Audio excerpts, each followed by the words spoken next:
I want to share a video with you of an interview from Priscilla Presley, 1984, I believe, and there's some stuff in here that's just appalling to me. I mean, she has such a flippant attitude and feels like she's so important.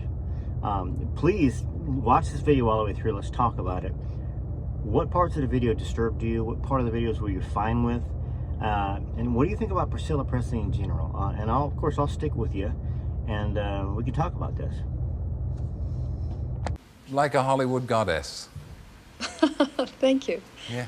It's 8 years now, Priscilla, since Elvis died, as you know, and you've carved out a successful career for yourself as an actress, particularly on Dallas. So why did you think it worthwhile to regurgitate the whole Elvis thing in a book? Actually, Terry, it's not something that I wanted to do. It's only because his past kept coming up, and there's been a lot of questions about him as a person. There's been a lot of other books that were written. A lot of them did not do him justice in any way. And I felt that it was my duty to take responsibility to hopefully put everything back into perspective. It's just something that I felt I had to do. I didn't want what was written already to go down as history. But do you think it helped the perspective to reveal so many intimate details of your life together? Oh, I don't think I revealed any intimate details as much as what I was doing is putting it back into perspective. I keep going back to that because obviously all the other stories that have been going around, the rumors for all these years, the books for all these years, for the past 8 years, in fact, have blown everything out of perspective. And in my book, if you read it, in its fullest, it speaks for itself. There is nothing in there that I feel, whoops, I think this is coming out, that I feel is very, it's just putting it back into perspective and making him a very normal person. But he doesn't come through as a normal person in the book. He doesn't? Through, well, no. Well, normal, because, for just instance... 1 second. For instance... I got it, okay. Good girl. For instance... I mean, you didn't have... You slept together but didn't have any sex together for something like 6 years. Well, what's normal? What's normal? I mean, that was years ago. That was tradition, wasn't it? I mean... But then in the book... I think today what's happening is more abnormal than that. Yes, but in the book you've also said that, for instance, after you had your first child, he wouldn't have sex with you because you were a mother. Well, I think I explained that in the book. Yeah. No. But I think I explained that. I don't think he should be condemned. Sorry, this thing. Okay, can you hear me? Yes, you're coming through loud and clear. Okay, I don't think he should be condemned for something like that. I mean, we all have problems. We have personal problems that, thank God we're in the 80s today and we can discuss them and talk about them. And you have to remember we're dealing with the 60s. It was very difficult to communicate certain, let's say, insecurities or problems that we've lived with for many years. This is the 80s, and we're fortunate to have it, and I think we're much more communicative than we were back in those days. Elvis fans, though, do feel and have expressed the feeling that you've been very disloyal in the book. Right, I understand that, and I feel, I don't feel that way. I mean, I don't think many of the people here in the United States feel that way. The book has been #1 for 5 weeks. My daughter has read the book, in fact, not just once, but 3 times, and absolutely is ecstatic over it, and puts, again, everything back into perspective. I think it's very painful what's been happening over there. It's not like that here. Have you read the book, Terry? Yes, I have.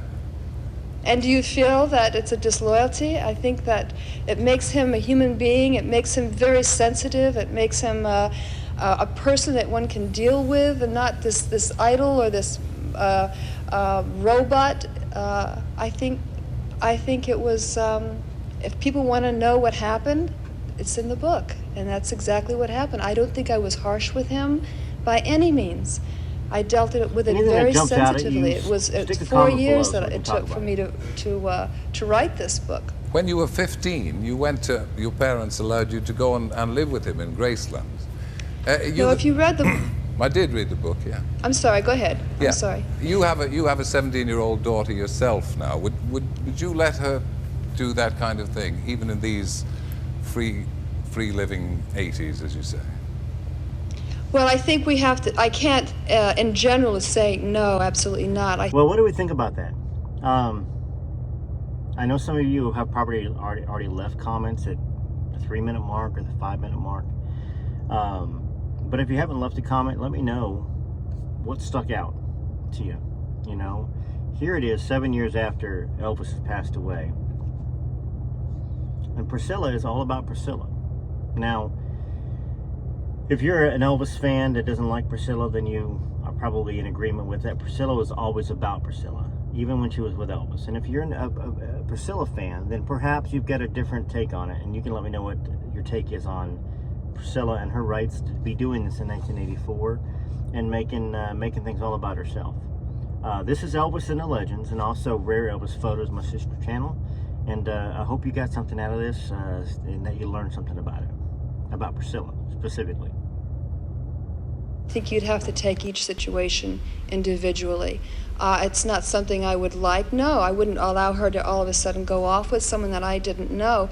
But again, this was very difficult for my parents. This was not an easy thing for them. They went through an awful lot, and I put them through an awful lot. I was in love, and there was a lot of calls between the two of us. I faced them and confronted them and said, listen, I'm in love with this man. I already knew what I wanted then, and I wanted to be with him. Now, when you can't, it's difficult to deal with someone who's in love, because that's exactly what they were doing, and they did not want to hurt me in any way. In fact, my parents and I are very close today, and I'm sorry that I put them through so much, because they're wonderful people. So you don't regret it? Oh, looking back? absolutely not. There's stories in the book about Elvis's temper, about how he would overreact perhaps to television shows he didn't like. Jumps out at you. Right. Well, we all have tempers, don't we? I mean, he was able to afford his temper, let's put it that way. I mean, if he were to get upset, I mean, haven't we all felt like that? If we saw something we didn't want, I mean, if we could just take a gun or just kick it and get it out of the way, we would probably all do it. And he would replace it in a second. So he used to shoot the television set. Pardon me? He shot the television set. Yes, he did. He did. He shot quite a few television sets. How did you find over the years that his millions of female fans would react to you? Did you find them antipathetic to you? You mean the years that I was married? Yes. Again, I can't. In general, most of them were very, very good. And then again, you had the select few who were wish they had been in my place and would have done anything to have been in my place. It's a normal event that I guess happens. Mm. Well, they would have given anything to be in your place, and they obviously didn't understand when you walked out on him in the end. No, I don't think many people could, but it was just a decision that I had to make. And I had to watch out for myself and more or less make the decision for myself. It was difficult. It was not easy. Elvis and I remained good friends even after the divorce. In fact, probably more so than when we were married. We were able to come to each other under different terms and really talk, and that was quite nice. And what about Dallas? You're happy as in the part of Jenna Wade, are you? Yes, I am. Jenna is doing well, and I'm very happy. It's been tremendous for me.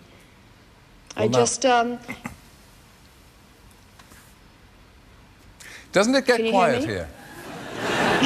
That's the transatlantic It's awfully link. quiet here too. Yeah, it's the transatlantic link. We have a gap of a second or two between the time I talk, and so if I interrupt it, of course, Priscilla stops. So it's all my fault. I was going to ask you, since we do have Patrick Duffy coming in next week on the show, whether you miss old Bobby at all, do you? I'll have to admit I do. Patrick is a very special person. He was wonderful to work with, and I'm thankful that I had him for my first co-star, because he was very understanding that it was my major first role, and very helpful to me. It's been a pleasure to talk to you. Thank you for talking so frankly to us, and you look absolutely wonderful over all those thousands of miles on the west coast of the States. Thank you, Priscilla Presley. Thank you. right, well, it's your turn to step up and shine. So let me know whether you think all of these interviews that Priscilla's done, all the money she's made off of Elvis's name, is appropriate, or whether Priscilla's a genius. You know, leave a comment below, and you might be a new subscriber. You might be a subscriber to Rare Elvis Photos, but if you've come here and this is your first visit, I want to know what your thoughts are. All right, TCB TLC, this is Elvis and the Legends. Please like, subscribe, and share.